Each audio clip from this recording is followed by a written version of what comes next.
Dobrý den, chtěla bych vám dneska ukázat naše růže, ale pořád mě tady někdo chodí, nějaký lufťáci. Dneska je den letního slunovratu, nejdelší den a nejkratší noc a ty lidi snad nehodlají jít vůbec spát.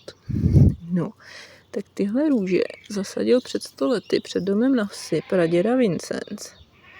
A nádherně voní, škoda, že to nemůžete, škoda, že si nemůžete přičichnout.